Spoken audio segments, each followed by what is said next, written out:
नमस्कार, स्वागत है आप सभी का डीडी न्यूज के इस खास बुलेटिन एक्सप्रेस 100 में, जहां हम आपके लिए लेकर आते हैं राजनीति, मनोरंजन, देश दुनिया, खेल और व्यापार जगत की सभी बड़ी खबरों को एक्सप्रेस यानी कि फटाफट अंदाज में।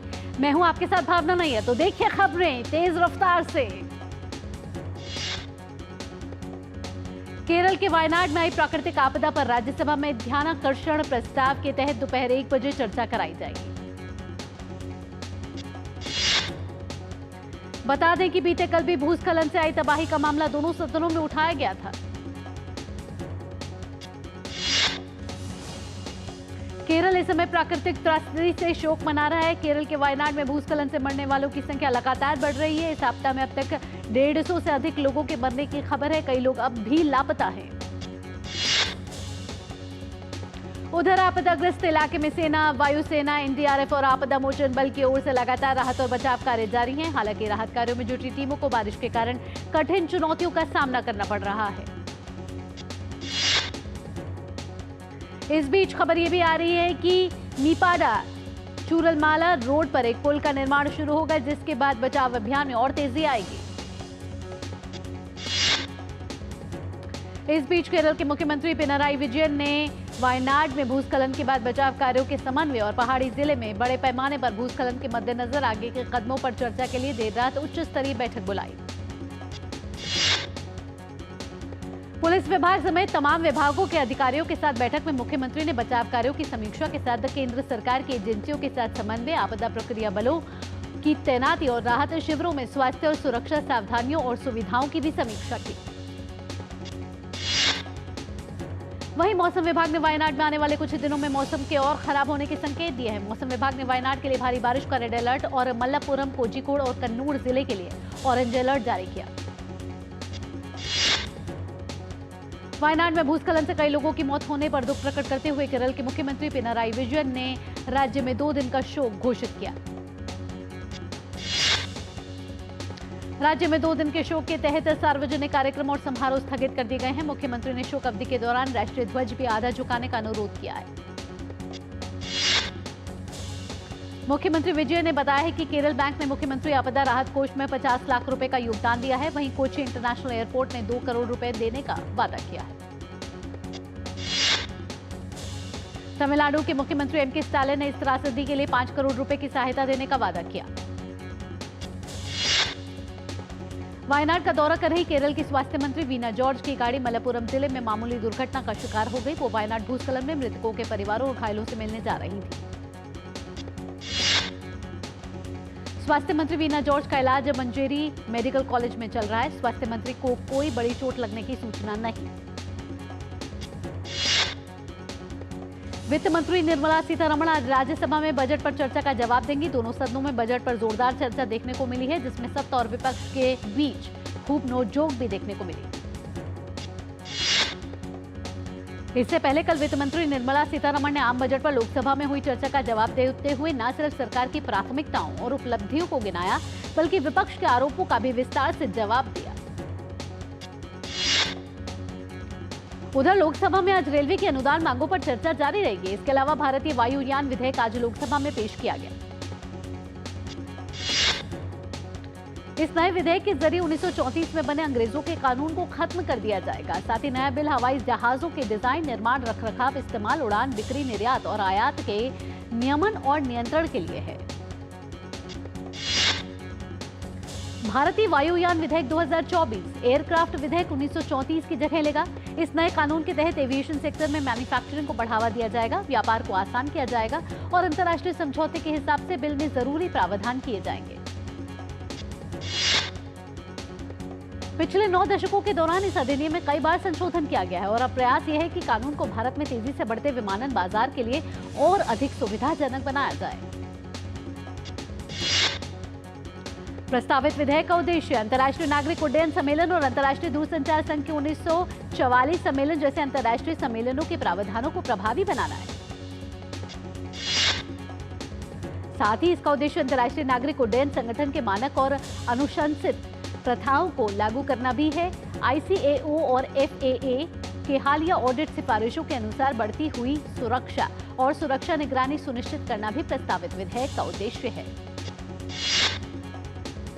दिल्ली कोचिंग हादसे में 3 छात्रों की मौत को लेकर दिल्ली हाईकोर्ट में दायर जनहित याचिका पर आज सुनवाई होगी। जनहित याचिका में हादसे की जांच के लिए पैनल गठित करने के साथ ही उच्च स्तरीय जांच की भी मांग की गई है। उधर मंगलवार को दोपहर से धरने पर बैठे छात्रों ने अनिश्चितकालीन भूख हड़ताल शुरू कर दी है। भूख हड़ताल पर बैठे छात्रों का कहना है कि जब तक दिल्ली सरकार के अधिकारी, मेयर, निगम आयुक्त, विधायक, जल बोर्ड के अधिकारी उनके पास मिलने नहीं आते, तब तक ये हड़ताल जारी रहेगी। इस बीच खबर ये भी आ रही है कि आमरण अनशन पर बैठे छात्रों को पुलिस धरना स्थल से हटाते हुए बस में ले जाया गया। कोचिंग हादसे के बाद जागी दिल्ली सरकार ने कोचिंग रेगुलेशन एक्ट बनाने का फैसला किया है। दिल्ली सरकार में मंत्री और आप नेता आतिशी ने प्रेस कॉन्फ्रेंस में कहा कि दिल्ली सरकार कोचिंग रेगुलेशन एक्ट लेकर आएगी।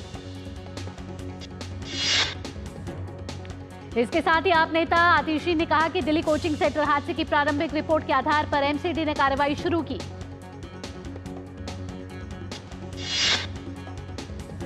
1983 बैच के आईएएस अधिकारी प्रीति सूदन को संघ लोक सेवा आयोग का नया अध्यक्ष बनाया गया है। प्रीति सूदन की नियुक्ति 1 अगस्त से लागू होगी।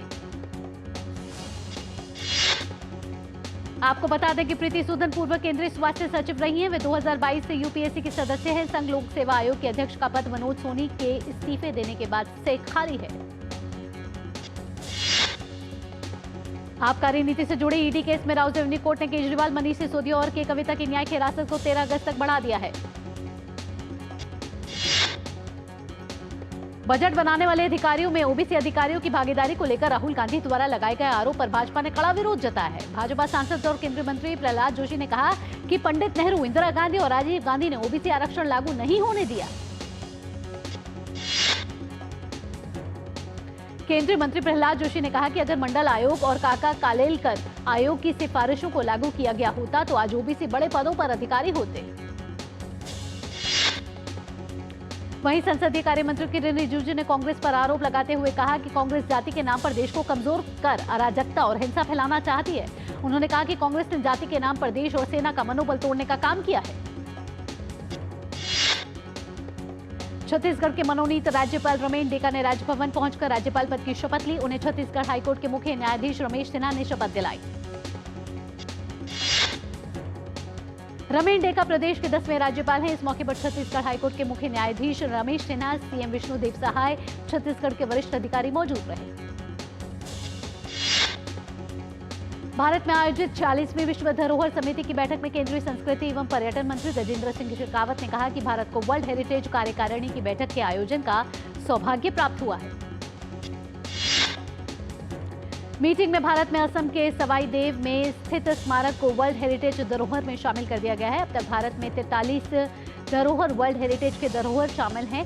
भारत में स्थित 53 और धरोहरों को वर्ल्ड हेरिटेज धरोहरों में शामिल करने के लिए आवेदन भेजा गया है। आने वाले दिनों में एम्स नई दिल्ली में एक शानदार लाउंज तैयार किया जाएगा। इसके साथ ही एक समय में 500 लोगों के बैठने की क्षमता होगी। इससे एक दिन में 5000 से अधिक लोग सभी सेवाओं और सुविधाओं का उपयोग कर सकेंगे। उत्तराखंड में आज से अगले 2 दिन के लिए सभी जिलों में हल्की से भारी बारिश की चेतावनी जारी की गई है। मौसम विभाग ने टिहरी, देहरादून, पौड़ी, बागेश्वर, चंपावत, नैनीताल और उधम सिंह नगर के लिए रेड अलर्ट जारी किया। वहीं लोगों से अपील की गई है कि वे इस दौरान सावधानी बरतें और सतर्क रहें। वहीं देहरादून में आपातकालीन परिचालन केंद्र की ओर से संबंधित जिला अधिकारियों को सतर्क कर दिया गया है। एहतियात के तौर पर आज देहरादून, उधम सिंह नगर और नैनीताल में स्कूल, कॉलेज बंद रहेंगे। देश के कई हिस्सों में बारिश से गंभीर हालात बने हुए हैं। गुजरात में पिछले 10 दिनों में जारी बारिश से फिलहाल राहत नहीं मिलेगी। बारिश से गुजरात के कई हिस्सों में बाढ़ जैसे हालात पैदा हो गए।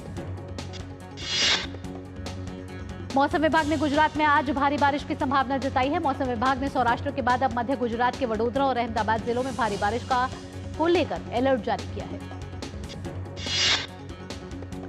भारत में बने टेलीकॉम उपकरणों का निर्यात अब 100 से ज्यादा देशों में किया जा रहा है।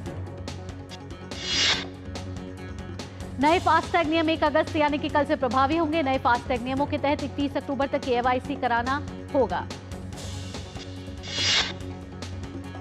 भारत और ब्रिटेन के बीच फ्री ट्रेड एग्रीमेंट का रास्ता अब साफ हो गया है। सरकार बनने से पहले महीने ही ब्रिटिश विदेश मंत्री डेविड लैमी ने अपनी भारत यात्रा पर कहा कि उनकी सरकार भारत के साथ जल्द से जल्द मुक्त व्यापार समझौता करना चाहता है। भारत में ग्रीन जॉब सेक्टर के लिए एक रोड मैप तैयार किया गया है। ग्रीन हाइड्रोजन, इलेक्ट्रिक व्हीकल्स जैसे सेक्टर्स को आगे बढ़ा रहे हैं। पीएम सूर्य घर योजना में सरकार एक घर को 75,000 रुपए देने वाली है। इंस्टाग्राम की parent company Meta Platforms Inc एक नए फीचर लाने की तैयारी कर रही है। अब यूजर्स इंस्टाग्राम पर खुद का एआई पावर्ड चैटबॉट बना सकेंगे। इस फीचर का नाम एआई स्टूडियो है।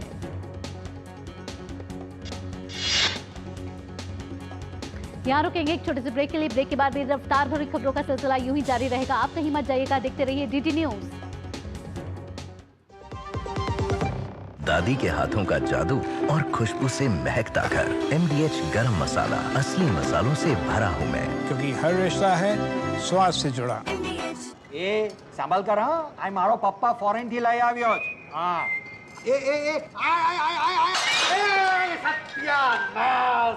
भाई नुकसान कैसा भरेगा तुम? स्टॉक मार्केट में भी रिस्क उतना ही लें जितने की कैपेसिटी और रिस्क की जानकारी हो। ऑप्शंस ट्रेडिंग बहुत सोच समझ कर करें। अरे वाह दीकरा, एकदम बराबर।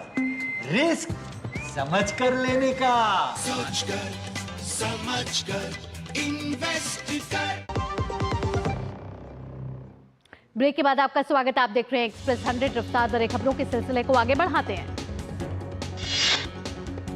अदानी एनर्जी सॉल्यूशंस की जल्द QIP लाने की योजना है। Company QIP qualified institutional placement का इस्तेमाल घरेलू बाजार से रकम जुटाने के लिए करती है। सरकार ने 2022-23 में लिस्टेड इक्विटी पर दीर्घकालिक पूंजीगत लाभ कर से 98,681 करोड़ रुपए जुटाए हैं और ये पिछले वर्ष की तुलना में 15% ज्यादा है। हल्दीराम में ब्लैकस्टोन हिस्सा खरीद सकता है। इस डील के साथ ये प्राइवेट इक्विटी फर्म भारत के स्नैक्स मार्केट में एंट्री कर सकेगी। ई कॉमर्स कंपनी फ्लिपकार्ट ने अपने ऐप पर सभी फाइनेंशियल सेवाओं को एक जगह मर्ज कर दिया है, जिसका नाम फ्लिपकार्ट पे रखा गया है। अमेरिका में टेस्ला कंपनी ने अपने 18 लाख से ज्यादा गाड़ियों को वापस बुलाया है। इन गाड़ियों में एक खराबी है जिसकी वजह से गाड़ी का ढक्कन हट गया है और ठीक से बंद होने पर गाड़ी को पता नहीं चल पाता है। टाटा कंज्यूमर प्रोडक्ट्स के पिछली तिमाही के नेट प्रॉफिट में 8.3% की कमी आई है। कंपनी को कुछ एक मुश्त खर्चों और पार्टनर कंपनियों से कम मुनाफा होने की वजह से नुकसान हुआ है। Noida metro rail corporation limited में प्रतिदिन के राजस्व और यात्रियों की संख्या में बड़ी वृद्धि दर्ज की गई है। 2022-2023 की तुलना में 2023-24 में कुल राजस्व किराया बॉक्स और गैर किराया बॉक्स में लगभग 31% की वृद्धि दर्ज। इसका कारण 2022-23 में औसत दैनिक सवारियों की संख्या 36,400 से बढ़कर 2023-24 में 47,447 हो गई है। केंद्रीय राजस्व सचिव संजय मल्होत्रा ने नई दिल्ली में PhD चैम्बर्स में एक बजट बाद संवाद कार्यक्रम में कहा कि केंद्र सरकार की कोशिश टैक्स की प्रक्रिया को सरल और आसान बनाना है। रिसर्च फ्रॉम क्रिसिल रेटिंग्स के मुताबिक सरकारी नीतियों के समर्थन के कारण इलेक्ट्रिक बस की बिक्री चालू वित्त वर्ष में सालाना आधार पर 75 से 80% तक बढ़कर 6,000 से 6,500 तक पहुंच सकती है। रिपोर्ट में साथ ये भी कहा गया है कि सरकार की ओर से पब्लिक ट्रांसपोर्ट में कम उत्सर्जन पर जोर दिया जा रहा है। इसके कारण ई बस की तेजी से अपनाया जा रहा है।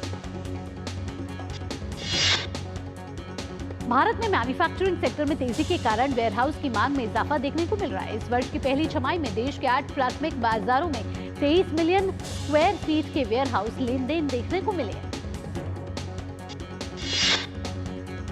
भारतीय रिजर्व बैंक ने जानबूझकर कर्ज नहीं चुकाने वालों और बड़े चूककर्ताओं के साथ व्यवहार से जुड़ा अहम निर्देश जारी किया है।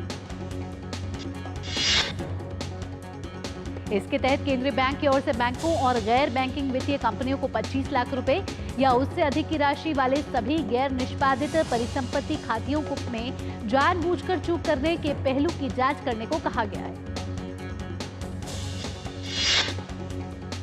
ड्रोन डिलीवरी सेवा मुहैया कराने के लिए logistics service provider DTDC express ने स्काई एयर मोबिलिटी के साथ साझेदारी की है। ईरान की राजधानी तेहरान में धमाके में हमास चीफ इस्माइल हानिया मारा गया है। ईरान के रेवोल्यूशनरी गार्ड्स ने एक बयान में घोषणा की कि हमास के शीर्ष नेता इस्माइल हनिया की तेहरान में हत्या होने की पुष्टि हुई है।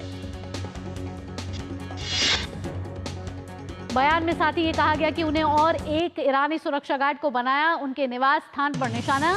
घटना के कारण का पता लगाने के लिए फिलहाल जांच जारी। अमेरिका के कोलोराडो में लवलैंड के पास अलेक्जेंडर माउंटेन फायर ने लगभग 950 एकड़ को जला दिया है। विस्थापित लोगों की सहायता के लिए आपातकालीन आश्रय स्थापित किए गए हैं। यूरोप के अल्बानिया के तटीय शहर शेंगजेन में पर्यटक समुद्र में तैर रहे, जबकि शहर के ऊपर एक पहाड़ी पर लगी जंगल की आग से धुआं उठ रहा। चीन में तूफान गेमी ने तबाही मचा रखी है। तेज तूफान के कारण हुई मूसलाधार बारिश से लगभग 7 और लोगों की मौत की खबर सामने आई है, जिससे मरने वालों की अब संख्या कुल मिलाकर 22 हो गई है। इजराइल ने बैरूत हमले में हिजबुल्लाह के सीनियर कमांडर फुआद शुक्र को मारने का दावा किया है। इस हमले में 3 नागरिकों की भी मौत हुई।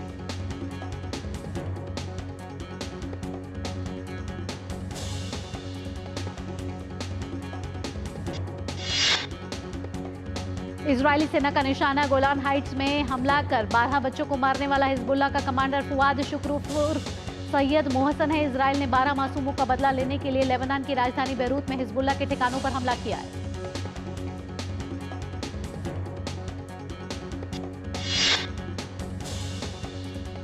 अमेरिका के टेनेसी में भयंकर मौसम के कारण मिडिल टेनेसी स्टेट यूनिवर्सिटी में संभावित बवंडर आया है। कैंपस के मैदान में एक ट्रेलर पलट गया।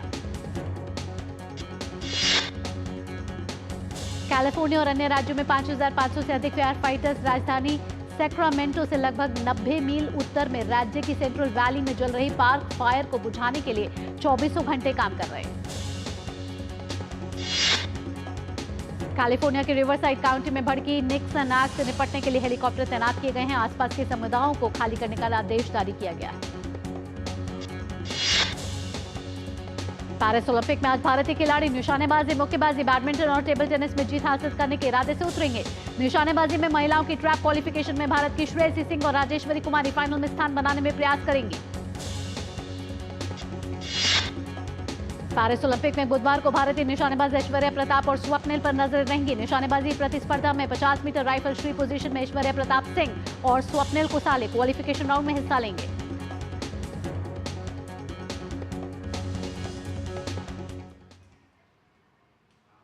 और आइए सीधा रुख करते हैं भाजपा की प्रेस वार्ता की तरफ, जहां दिल्ली भाजपा के प्रदेश अध्यक्ष वीरेंद्र सचदेवा प्रेस वार्ता को संबोधित कर रहे हैं।